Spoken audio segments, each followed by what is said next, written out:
I was at my computer when she came in late again, around 10 p.m. Dinner and homework were done, and the kids were asleep, barely noticing her absence anymore, which saddened me. I'd been reviewing our shaky finances, worsened over 2 years, while she continued to spend unwisely. After handling the latest bills, I realized we might manage for a few more months, causing me to question my life decisions amid ongoing financial stress. I was so lost in thought that I didn't immediately notice her standing there, watching me. When I finally did, she broke the silence, her arms crossed and wearing a look of disdain. "Michael, I think we should get a divorce." It wasn't really amusing, yet I found myself suppressing a chuckle. My wife, my partner of 17 years, had just declared our marriage over, ready to dismantle everything we had built together. It was a sensation I hadn't felt in ages, and it almost brought a sense of relief. I glanced at her briefly, taking a final mental stroll down memory lane to our happier times. Then, reality snapped back into focus. Okay. I excelled more in programming than in management roles. However, skilled programmers often advance to leadership positions, leading to me becoming the senior manager of product development. Despite excelling in coding and knowing our flagship product inside out, I found myself in a managerial role, missing the joy of programming. The increased pay was appealing, but my duties left little room for coding. Eventually, I was fired due to inconsistent attendance and missed deadlines. It took me months to come to terms with the situation and find a solution I could tolerate. If it weren't for the kids, I might have gone crazy. Their consistent routine helped me regain a sense of normalcy. I fully embraced the role of being a stay-at-home dad, taking charge of household chores and chauffeuring duties. If my wife noticed this shift in our family dynamics, she never brought it up. I'm pretty sure she didn't even notice. We got married right after college and moved into our first apartment in Chicago. Money was tight, but we supported each other. Jennifer left her job after 8 years when we had our son Jacob, and our daughter Emily was born just over a year later. Indeed, they were given the most popular names at the time, following a family tradition. We purchased a 3-bedroom house in the suburbs, complete with enough space for a dog, and bought a family sedan and a minivan. Overall, our life was nicely set up with 2 kids, a pet, a house, and 2 cars. Perfectly average. I thought I couldn't be any happier, but I was mistaken. I was promoted to manager right after Emily's first birthday. My new salary was impressive, and it came with flexible working hours. I worked from home most days, only going into the office for meetings. When Emily began elementary school, Jennifer decided to return to work part-time. She quickly landed a job she liked at a startup marketing firm, going to work after dropping off the kids and finishing when it was time to pick them up. It was a perfect arrangement. We didn't need her income, so we saved all of it. I calculated that by the time our kids finished college, we could retire comfortably. 3 months before our 15th anniversary, I accidentally discovered that Jennifer was having an affair. It happened right around my birthday. I actually stumbled upon the proof 2 days before, but didn't realize what it was until later. It took me a few weeks to put everything together. I didn't think much of it when Jennifer wanted to take on more responsibilities at her job, which meant she worked extra hours, and I had to pick up the kids. It didn't really change my schedule, and I was happy to help. After about 3 months, I noticed she seemed preoccupied. When I asked her about it, she mentioned she was just adjusting to her new role at work and felt a bit stressed. I decided to handle more at home to ease her stress. Our bed life slowed down again. I was reluctant to bring it up again, fearing an argument. I was almost at my breaking point when I found the gift. The temperature had dropped quite a bit, and I was looking for one of my sweaters. Since I had taken over doing the laundry, I often got mixed up about which clothes went in which closet. While rummaging through sweaters in her closet, I noticed something behind some old shoeboxes. It was hard to overlook, a pink box with a white ribbon from the lingerie store. The card labeled "Lover" piqued my curiosity. I debated for a moment, should I open it now or wait? I decided to open it. I doubted I could wait until my birthday to be with my wife after seeing the card. "Please forgive the fancy wrapping. Your real gift can be unwrapped on your birthday when I'm wearing what's in the box. Then you can have my last innocence. Love always, Jennifer." I'd always been curious about trying a-hole closeness, as we hadn't gone beyond some light touching. Just thinking about it got me very excited. For the next 2 days, I really tried to make her feel special. I greeted her with flowers and cooked her favorite meal. But her reaction was lukewarm, like she was just putting up with my affection. On my birthday, I made sure the kids finished their homework early so nothing would interrupt my evening. I was surprised when Jennifer got home late from work and even more puzzled when she asked what was for dinner. Still, I played along, hoping for my surprise. I suggested we go out for pizza, which made the kids happy. At the restaurant, our son secretly arranged with our waitress to sing happy birthday to me as we were leaving. I thought I saw a flash of surprise in Jennifer's eyes, but she quickly covered it up. "I'll give you your present later, Michael," she said with a smile. The drive home was stressful. I nearly had a car accident. The 15 minutes it took for the kids to get ready for bed were tough, but the next 15 minutes, waiting for them to actually fall asleep, were even harder. Luckily, Jennifer got back from a quick trip to the store for milk right after they were asleep. When I got to our bedroom, Jennifer wasn't there. I sat down on the bed. A little while later, she came out of the bathroom wearing a long flannel nightgown, no makeup, and her hair in a ponytail. At this point, I was getting annoyed with the delays. When would I get my present? She got into bed and pulled up the covers. She started to turn off her bedside lamp, but paused. Oops. I almost forgot. She opened her nightstand drawer, took out a small box wrapped in the same multicolored balloon paper from Michael's last birthday, and handed it to me. "Happy birthday, dear." That was all. She turned over, turned off her light, and fell asleep. I was so stunned that I didn't even open the gift. My depression really kicked in the next day. I kept replaying the day's events, trying to understand what had gone wrong and why our night ended so poorly. I felt completely clueless and wallowed in my sadness for nearly 2 weeks. That unopened present seemed to taunt me, symbolizing my failure. I've heard all the typical sayings. The husband is always the last to know. I must admit, I was completely unaware. I couldn't even imagine Jennifer being unfaithful. It was so unlikely that I never even thought it could happen. However, the idea suddenly came to me when, 13 days after my birthday, she called to say she'd be home late. It's Alan's 30th birthday and the team is taking him out to celebrate. I might be home quite late. I don't recall how I responded, or even how I got to the bedroom closet. But I vividly remember seeing the empty spot where my present used to be. I also recall a terrible pain in my chest and then throwing up in the bathroom. For quite some time, I thought I was having a heart attack. And briefly, I wished it would end my life. Alan Henderson, Jennifer's boss, was a young, slick advertising executive who always seemed a bit sleazy. I had met him just once and didn't like him much because he seemed so fake. It was Emily who snapped me out of it. "Dad, are you okay?" It took a moment before I could see my daughter clearly as she stood there about to cry. "I'm fine, sweetheart. I just ate something bad. I'll be out in a minute. I just need to clean up." I did manage to leave the bathroom eventually, though I don't recall much after that. I do remember picking up my dusty bottle of scotch. I didn't know when Jennifer came home. When I saw her in the kitchen the next morning feeding the kids and acting normal, nothing seemed amiss.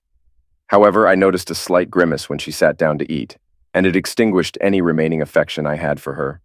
It was a subtle sign, but it was there. It took until the weekend of our 15th anniversary for me to finally decide to do something about it. I'd been too scared to act, thinking maybe I was just in shock. If my dad were still alive, he'd have bluntly told me I was being cowardly, and he'd have been right. The clarity only came when my wife mentioned she had to go away for a work conference during our anniversary. It struck me as yet another sign of disrespect, especially because she seemed oblivious to the significance of the date. After drinking myself to sleep, I woke up furious. I had reached my breaking point. I called my lawyer and scheduled an appointment. I was ready to end the farce. I was convinced things couldn't get any worse. I was mistaken. The confident attitude I had walking into my lawyer's office quickly turned into utter shock. I was aware divorces were tough. I thought my wife's affair would be to my advantage, but my lawyer found many flaws in my argument. I didn't have any proof of her affair. Even if I did, it wouldn't matter much. She'd still be entitled to half of our assets. I also had no proof she was a bad parent, so the best I could hope for was joint custody.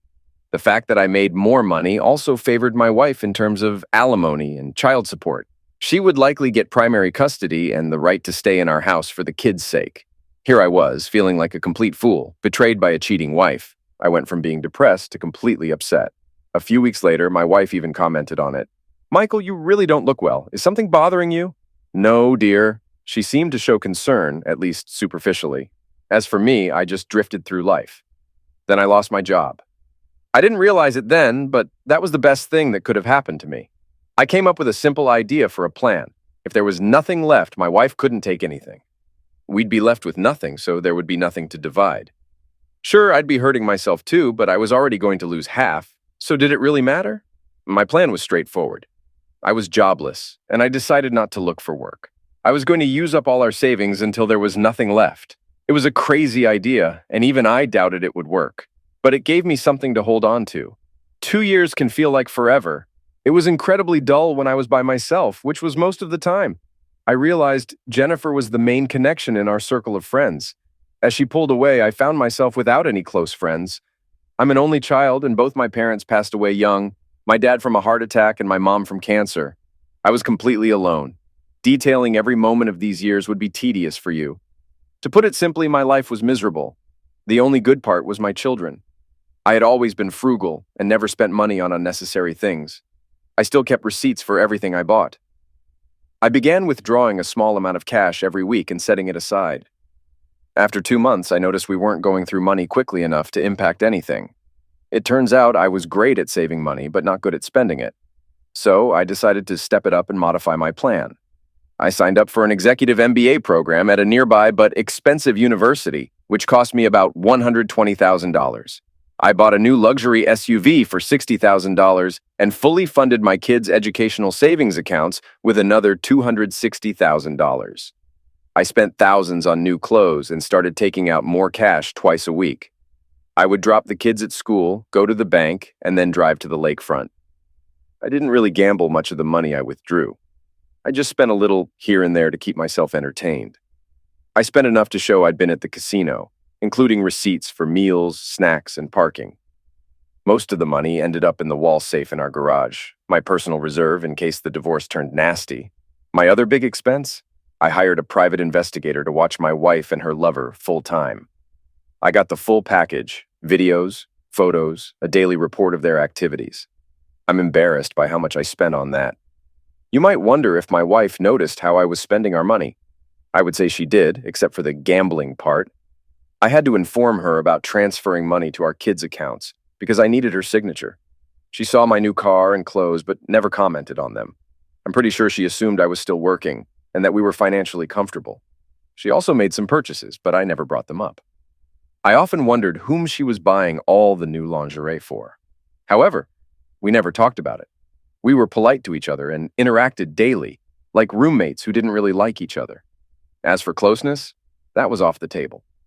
Spending time with my children was the best part of my life. I supported their interests, helped with their homework, played games with them, and we went to parks, rode bikes, and watched movies together. Since I had taken over cooking, they started showing interest in helping out in the kitchen, and I found some simple recipes for us to make together. Jennifer was around sometimes during the week. I didn't keep her from joining in on our family time, but I didn't go out of my way to include her either. She participated if she wanted to, without any encouragement or discouragement from me. I received weekly updates on my wife's activities. I initially thought she was just involved with her boss, but it turned out she was seeing several men from her office, and eventually some of the company's clients as well. Did it hurt? Not really. I already viewed her poorly, so having actual proof didn't affect me much. The reports and videos were like badly directed adult films. In some ways, knowing made me feel a bit better, but not by much. It was obvious that Alan Henderson wasn't very good at being intimate, although he had many opportunities with different women. There was one client, a stereotypical geek with glasses and a pocket protector, who was quite rough with Jennifer. The images and video were too blurry to see if she liked it, but it seemed painful to me. Despite my classes, time with the kids, and gambling, I had plenty of free time. So, I started focusing on what my life might be like after my marriage, which I figured would end eventually. I began a new workout routine. I'd always been fairly fit, though nothing spectacular. Over time, I did improve my strength and running endurance. I believe having big muscles and good looks is mostly genetic, and I didn't really fall into either category. Still, I was quite happy with how I looked. I started catching up on the latest developments in my former industry, assuming I'd need a job soon. A year away had put me more behind than I expected. I spent a few hours daily learning about the latest technologies and software. I kept an eye on my old company, CTS, which seemed to be stagnating. They weren't losing market share and their revenue was stable. But they weren't making any progress either. In the tech world, if you're not moving forward, you're falling behind. I also spent a lot of time researching divorces. I did allow myself some time to think up new and spiteful ways to deal with my soon-to-be ex-wife. But mostly, I focused on how divorce affects children. I had worked through most of my own pain, and the kids had been a big part of that healing. I wanted to ensure I was fully prepared for their transition. There's a lot of information out there, much of which seemed nonsense to me. 8 months into my plan, I began to worry. My wife started coming home at consistent times and engaging me in conversation about my day. I responded shortly, but she persisted. She also began wearing more alluring nightwear, seemingly trying to reignite our old spark. After a few weeks, things got even more strained. She had been distant for a year and a half, just going through the motions, but now she complained about our poor communication and talked about improving our marriage. So I stopped talking to her entirely. Her efforts to mend things lasted until her birthday. I left her gift on the dining room table, wrapped in the same paper she had used for the last gift she gave me. The contents were likely no surprise either. It took me 6 months to open the last birthday gift from her, a watch with a cheap digital display. I had seen a similar $9.95 watch at our local convenience store and was infuriated by its cheapness. When I saw a similar model for women, I bought it, waiting 18 months to give it to her. I almost wanted to see her reaction when she opened it, but I wasn't there. The kids and I had gone out for an impromptu movie night and got home late. She had left before we woke up the next day. Then everything returned to the status quo. Jennifer began staying out late again. We barely spoke at home. And then it finally happened. "Michael, I want a divorce." I was hoping she would move quickly, but it took almost a week before I received her divorce petition. It was almost funny. She wanted spousal and child support, an unfair share of our assets in her favor, and cited mental and emotional cruelty. I waited until the following Monday to take the kids camping so they wouldn't be around when I responded decisively. We came back 6 days later feeling relaxed and refreshed. Jennifer was at home waiting for us, sitting alone in the living room looking quite ill, possibly with the stomach flu. I wondered what surprised her the most. I had filed a counterclaim for divorce citing her adultery, asking for the house, the only real asset we had left, and full custody of the kids. Since I had been the main caregiver and was unemployed, I also requested spousal and child support. Additionally, I filed lawsuits for alienation of affection against Jennifer's 7 partners. I didn't expect to win these, but Illinois law allowed it, so I pursued them aggressively. I also sued her employer and 3 clients who were involved with her, not expecting to win, but hoping the bad publicity might help my case. Lastly, I sent a DVD of Jennifer's escapades to her parents and best friend, ensuring she knew I was ready to use it. She should have known about the evidence for my counterclaim, but I took no chances. The kids grabbed some snacks and went to their rooms to get ready for bed, ignoring their mother, who didn't try to interact with them. I grabbed a beer from the fridge and sat down across from Jennifer in the living room. She didn't look at me for a long time and seemed to be crying, possibly in pain. Eventually, she whispered, "You'll ruin me." I waited for her to look up so I could see her eyes when I replied. After a few seconds, I said, "God, I hope so." I expected to feel more satisfied in that moment. When a single tear rolled down her cheek, I felt nothing. "Do you hate me that much?" "Oh no, Jennifer, I don't hate you. Hate takes effort. I can honestly say I put no effort towards you. All my effort is for taking care of myself and my children." "But I am your wife." "Stop. I won't let someone like you tarnish my wife's good name. My wife was loving, caring, my best friend, and the mother of my children. She's gone. You're just the person who took her place. Don't act like you're related to me." She was silent for a long time before speaking again. "What am I going to do now? Is that a real question, or do you actually want my answer?" I didn't wait for her to reply before continuing. "There are a few things you could do. You could move far away and start over. That's what I'd suggest. I'm not letting my children spend time with you, so it won't affect them if you leave. Or you could stay here. Try to keep your dignity in town. But who knows who will hear about what you've done, or who would hire someone like you. Maybe you'll find someone desperate enough not to care about your past. But what kind of person would that be? Or you could end it all. I really hope you don't choose that. It would deprive me of the chance to see you suffer. But then, I doubt my opinion matters to someone like you. It certainly didn't when you started sleeping with your boss." I had imagined giving that speech for months. I should have felt good about finally saying it. As I watched each word break her down, I thought I'd feel some relief. But I just felt empty. Life after divorce was a mix of good and bad. Surprisingly, I did much better with my lawsuits than I ever expected, netting just over $1 million from settlements with the 3 companies whose employees had affairs with my wife. My lawyer had warned me not to expect much, but after seeing how we handled my ex-wife's company, they wanted to avoid the bad press. We had crippled my ex-wife's company with legal demands, witness interviews, and by leaking details to the media. I also launched a secret campaign, emailing the CEOs of their remaining clients about my wife, her boss, and their affairs, asking if they really wanted to be associated with that company when everything fell apart. Gradually, their business suffered. Revenues fell, and employees who wanted to avoid the scandal left. Eventually, they went bankrupt. Alan Henderson was fired and left town in disgrace. Receiving a $200,000 check from that case was smaller than my other wins, but felt more rewarding. I didn't win anything from my lawsuits for alienation of affection, though I hadn't really expected to. However, 4 husbands ended up losing a lot in their own divorces because of it. But it wasn't all celebrations and victories. The process also hurt me. People familiar with my story would sometimes mock or tease me, which got pretty intense for a while. I'm not sure if it was good or bad, but I didn't really care much about their comments. I already felt defeated, so their words didn't make much of a difference.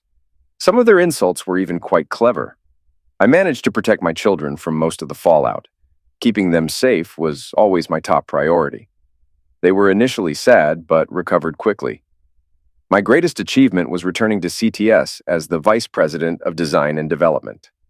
During my tough times, I focused on programming and developed an add-on for CTS's main software that allowed it to integrate easily with 2 popular software from competitors. I started my own company to sell my design. Within a year, all 3 companies made offers to buy my company and software. I sold my company for $11 million and received an incredible compensation package from CTS.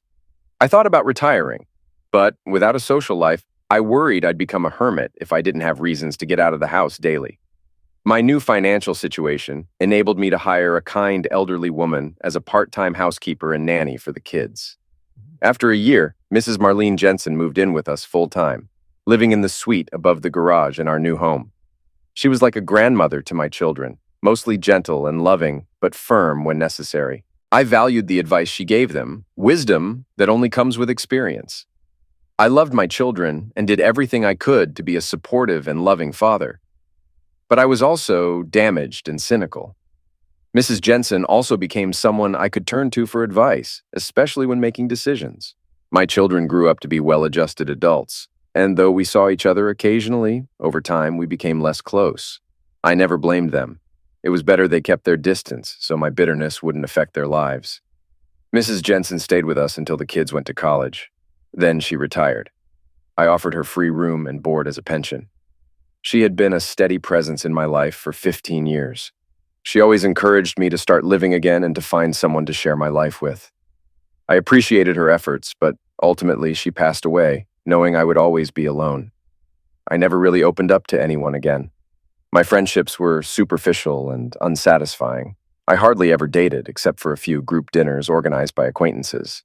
I earned a reputation as a cold, ruthless person who wasn't to be messed with. Mostly people stayed away from me, and I blamed only myself. For physical intimacy, I managed well enough. My growing wealth allowed me to keep a regular group of call girls and escorts. I paid them well for their time and company. Essentially, I used them and then sent them on their way. There was one, Candy, whom I liked for a while, though I later learned her real name was Mary Beth. She was enthusiastic and engaged. I felt she cared about me more than just as a client. But I couldn't burden her with my issues, so once I sensed she was getting too close, I ended it. If you're wondering about Jennifer, life was tough for her. She tried for almost a year to talk to me, though I'm not sure why. Perhaps she hoped for reconciliation or a connection with my children. I had warned her, but she didn't listen. She tried to stay in Chicago, so I had her followed. Whenever she applied for a job, I made sure her employers knew her past. When she started dating again, which was almost immediately, I sent her dates information about her past to ensure they knew exactly who they were dealing with. I didn't care whether they stayed with her, but I didn't want her rewriting her history.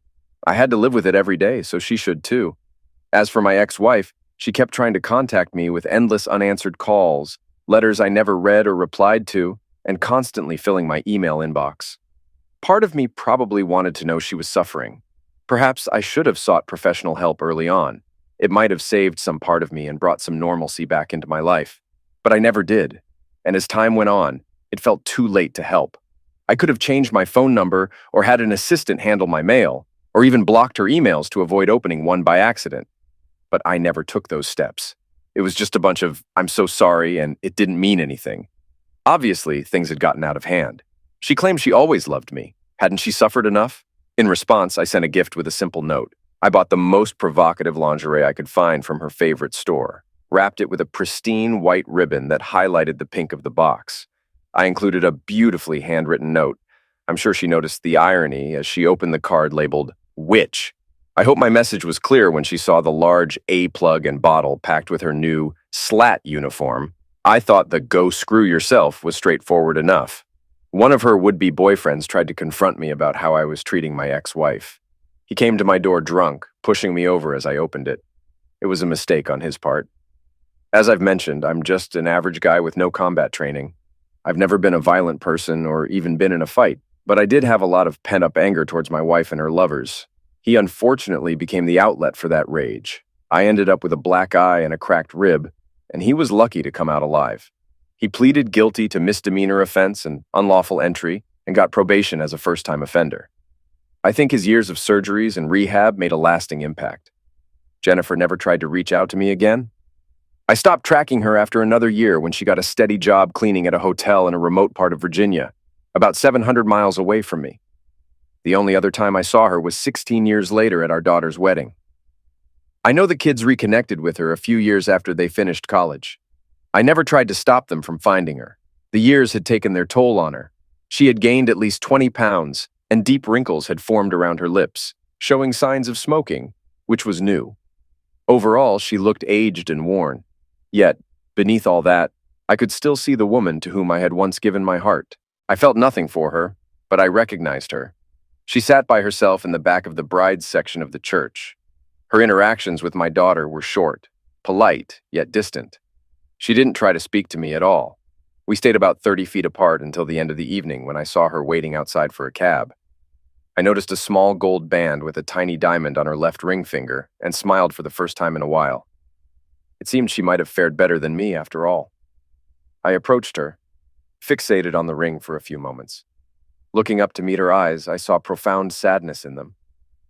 "For the record, you ruined my life first." I glanced at her left hand, then back into her eyes. "I am glad you found someone. I hope he makes you happy." I hurried to my car where my driver was waiting. "Good evening, Mr. Smith. I hope you had a pleasant evening, sir. Are we off to the club?" "It went as well as I could have hoped for, Jonathan. Let's head straight back to the house. I think I would like to be alone tonight." "Certainly, sir." As we drove off, I tried not to look back. Yet I did see her brief wave. "Goodbye." Here's my side of the story. I considered myself cute, as did my friends and family. I had always been a bit self-conscious about my looks and body, especially compared to some of my stunning sorority sisters. But seeing myself through Michael's eyes made me feel special. The longer I was with him, the more cherished I felt. One of the sorority's end-of-year traditions was the husband potential game. As one of the few sisters without a long-term boyfriend, I had never participated. It was a popular event where each sister presented either a positive or negative example of another sister's boyfriend from the previous year. The sister with the most positive responses about her boyfriend won. I wasn't totally surprised by the outcome, but it did catch me off guard a bit. In the 29-year history of the event, Michael received all positive responses for the first time, one from every sister. I felt incredibly proud, though a bit bummed that tradition prevented me from telling him about his win. The day after graduation, we arrived at my childhood home just before lunch, and Michael spent the next 2 hours charming my parents, even asking my dad if he could buy him a beer. Later, he revealed that he had asked my father for permission to marry me. During my college years, being an innocent had always made me a bit embarrassed. I'm pretty sure I was the only sorority sister who hadn't experienced closeness yet. I knew Michael was also inexperienced, like me. After the amazing experience, I couldn't help but ask where he learned to be such a great lover. In his humble way, he whispered, "I read. A lot." I can't even find the right words to express how happy I was during the first decade of our life together. Having children completed my life, but those details aren't relevant to what went wrong. Sharing those happy years wouldn't help you understand why I made the choices I did. I understand my mistakes, or rather, mistakes. I know why I fell. I didn't trust Michael enough. One thing I admired most about Michael was his openness with me. He shared everything, including his insecurities. He never hid from me. For a long time, I had nothing to hide. He involved me in every decision that impacted our lives. Even though he earned more and was better with finances, he always valued my opinion. It made me feel special most of the time, but sometimes I felt inadequate, like I wasn't doing my part. I never talked to Michael about this. If I had, I wouldn't have ruined my life. He would have supported me. I know he loved me deeply. He would have helped me feel complete. That small feeling of insecurity kept growing over time. It might have even gotten worse. By the time our kids were in school, I felt like I didn't belong in my own life. I felt like I needed something different, something to give me my own sense of purpose. I wasn't looking for another partner, not at all. I loved my husband, and I was perfectly happy with our bed life. It was passionate, although maybe a bit predictable, mostly because of me. I knew my husband wanted to try new things in the bedroom, but I didn't want to change what we had. What I really wanted was to feel like I was on equal footing, not just be treated like it. So I found a job and decided to take it. I had everything planned out, ready to explain why I wanted to work. But our conversation didn't last long. "I think that's great, Jennifer. Whatever makes you happy." And just like that, my problem was solved. I had done it all on my own. I didn't need anyone's help. Looking back, I realized how foolish I was to think I had it all figured out. But at the time, it felt amazing. I felt like I could conquer the world as a confident, independent woman. The atmosphere in our office was often flirty, and at its worst, it could be described as downright debaucherous. My coworkers, both men and women, were young, bold, and full of life. There were several office romances happening. No one was in a committed relationship. It was all about casual act, and nobody seemed to hide it or think it was wrong. My boss was probably the worst of them all. Alan Henderson was decent looking, although not really my type. People often teased him about his inability to keep a girlfriend and cheered him on for his latest conquests. I didn't rush into bed with the first guy who showed interest in me. In fact, I turned him down flat. But it did make me wonder if Michael and I were missing something in our bed life. Our circle of friends was pretty conservative when it came to closeness. We never had conversations anywhere close to what I heard at work every day. After our first company Christmas party, when I introduced Alan to Michael, things changed. Even though they pretended to get along, I could tell they didn't like each other. I stopped talking to Michael about my job and never mentioned Alan. I could tell it bothered Michael. After that night, things felt different at the office too. Alan started giving me a lot of attention, praising my work publicly, and asking about my well-being. He started inviting me to lunch with him, where we'd talk extensively about work. He began seeking my opinion more often, then he'd ask personal questions before we returned to work. He also started complimenting my appearance, using words like hot and provocative. Looking back, he worked on me for months and I foolishly fell for it. I can't recall the exact sequence of events that led to Alan and with him having closeness with me on his desk after everyone else had left for the day. It's with deep regret that I admit I enjoyed every minute of it. Alan's skillful seduction made me feel desired, an emotion I thought I'd lost. Years later, when I reflected on my actions, I realized the extent of my betrayal. I didn't feel desired by Michael because I didn't give him a reason to desire me. I knew the kind of man he was. He wouldn't do anything to make me uncomfortable. I was his true partner and cherished lover, not just a fling. But he was perceptive. Any hint from me would have made a difference.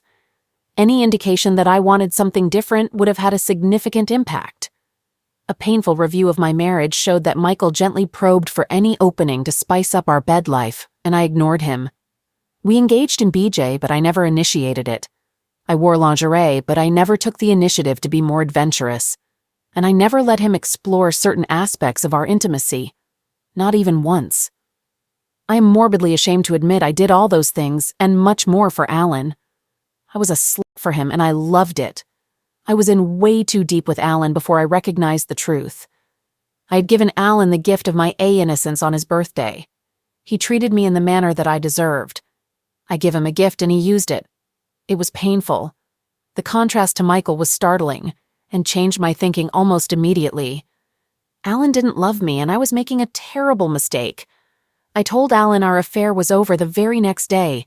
He laughed at me and shooed me out of his office. When I got back from lunch, there was a package waiting on my desk. It came with a note telling me to be in Alan's office at 5:30. Inside the package were photos of Alan and me in compromising positions. These pictures kept me under his control and trapped me in a nightmare that lasted for over a year and a half. Being coerced into sleeping with my 2 co-workers in Alan's office felt almost tolerable compared to what else I was forced to endure during those 18 months. I won't go into detail, but I felt like I was being used by Alan like a prostitute, and I despised him almost as much as I despised myself. I struggled to find a way out of the situation, but always came up short. It wasn't until I reached a breaking point with the awful things I was being forced to do that I finally saw a way out. When they demanded that I have closeness with a guy in a crowded conference room, I knew I couldn't take it anymore. It was a horrifying experience, and it was the final straw. I finally found my solution after searching for so long. Courage. I confronted Alan and told him I was done, no matter who he showed the pictures to. He just laughed, and that was the end of it. I felt like such a fool for letting it go on for so long. When I woke up from my nightmare, I was surprised at how things were going at home. Michael and the kids seemed to be doing fine without me. I thought they might be struggling without my attention, but it was the opposite. It seemed like they didn't need me at all. Michael was still doing well. He had a new car, new clothes, and looked successful. I felt terrible realizing how long I'd neglected my family. I decided to dedicate myself to them and make up for my mistakes. But there was a distance between us that hadn't been there before. I wondered how long it had been there. Michael never yelled at me or argued, but he treated me like I wasn't wanted. I tried to reconnect with him, but nothing worked. He hardly touched me. After a few months, I looked at our marriage.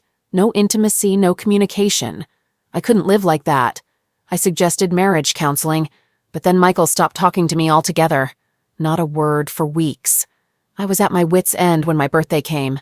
I hoped he wouldn't ignore me on my birthday, but I was wrong. When I got home from work, the house was empty except for a wrapped box on the dining table. I knew what it was without opening it.